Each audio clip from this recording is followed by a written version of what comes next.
Hey everyone, and welcome to another episode of Stirring Up the Past with Chef Ralph. I'm Chef Ralph. Today we're going to be doing a recipe called Chicken Maryland. This comes out of the American Cookery magazine from January of 1915.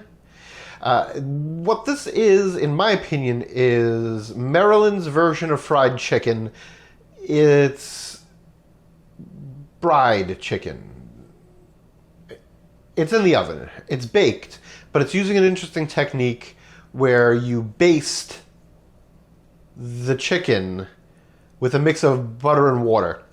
It seemed weird. I've personally never done this technique. If you've done this technique before, put it in the comments below. So we're going to set it up. We're going to see how it turns out. There's very little seasoning to this recipe, which bothers me.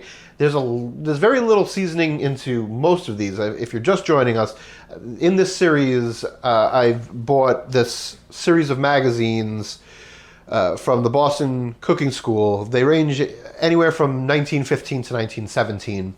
And I've been selecting recipes to make with you guys here on my YouTube channel that I feel have legs, that have maybe a place on today's breakfast table, lunch table, dinner table, at your next party, or maybe just because you're bored and feel like cooking something. This one intrigues me not only because of the sheer lack of seasoning, but the cooking method. So let's just jump right into it. First, we're going to do a standard breading procedure, dry, wet, dry. I've pre-set up, we've got the flour, egg, and breadcrumb. And then we've got the pan. And then the chicken. So the chicken, I'm instead of doing it in 8 pieces, I'm only doing it in 4 pieces. I'm going to be doing the breasts Frenched, where you leave the drumette on, and the legs we're doing in leg quarters. So, with that being said, I'm going to do a quick bread process, and then we'll get it into the oven.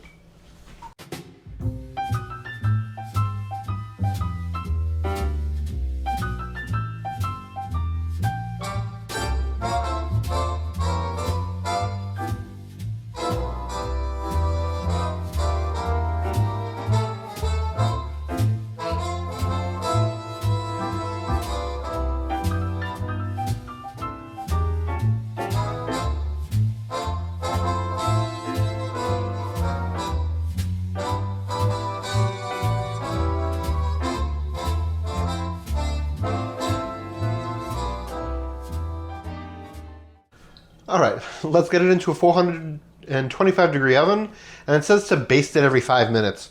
That ain't gonna happen. It's very counterintuitive to keep opening and shutting an oven every 5 minutes. So we're just gonna play this one by ear, but you'll come with me on this journey.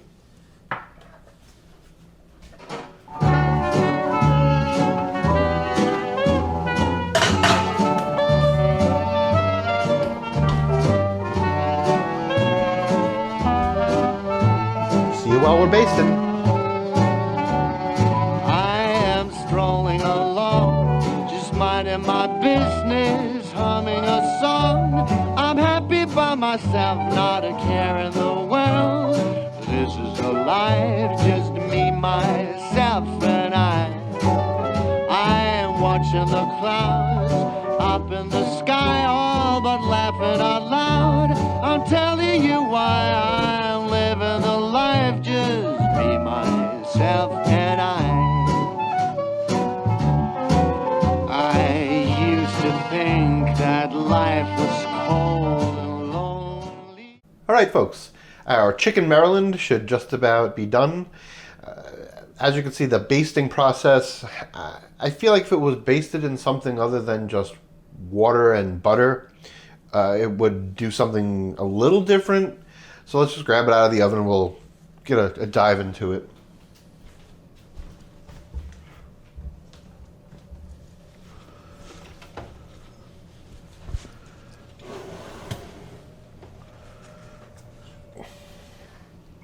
I mean, it looks like good baked chicken. You know, aside from being, in my opinion, under-seasoned,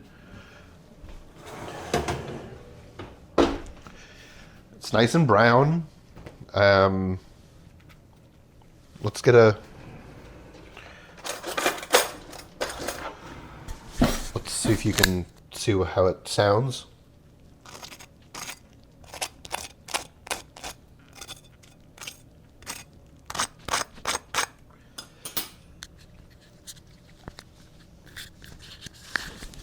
I don't know what to say. Let's try it, and then we'll go from there, because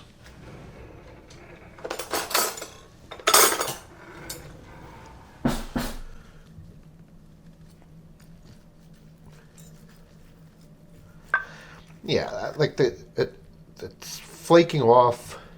It looks tender. I mean, that's because of the cooking process having really nothing to do with... I don't know. I'm not sold on this one yet. Like, this flavor,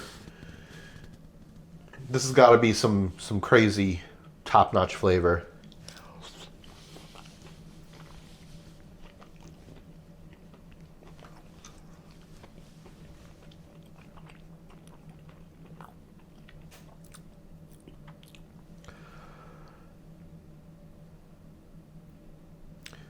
Before I tell you what I think, let's take a few words from our sponsor. For delicious natural flavor, delicate aroma, absolute purity, and food value, the most important requisites of a good cocoa, it is the standard. Trademark on every package. 53 highest awards in Europe and America. Walter Baker and Company, Dorchester, Massachusetts, established in 1780. And now back to stirring up the past on Chef Ralph's Rome. Alright guys, I'm still on the fence about this. Even for 1915. God, it's hot.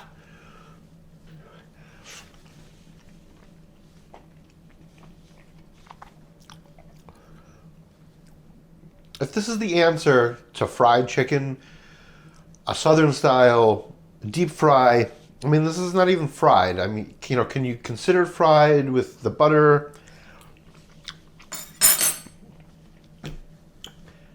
Alright folks, it's a nice baked chicken. Very simple method, lots of room for improvement. Is this something that I would make weekly?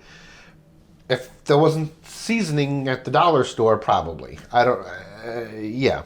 They didn't have dollar store seasonings, were more expensive, I get it. Does this have a place on today's table? No. I'm afraid this one should have been left in the 1900s. With that being said, I'd like to thank our sponsors today. Baker's Breakfast Cocoa, a pure and rich, wholesome drink by the Walter Baker and Company, Dorchester, Massachusetts. Thank you for your continuing support. We also need the support of everyone out there, so give a like, subscribe, and follow if you like my content.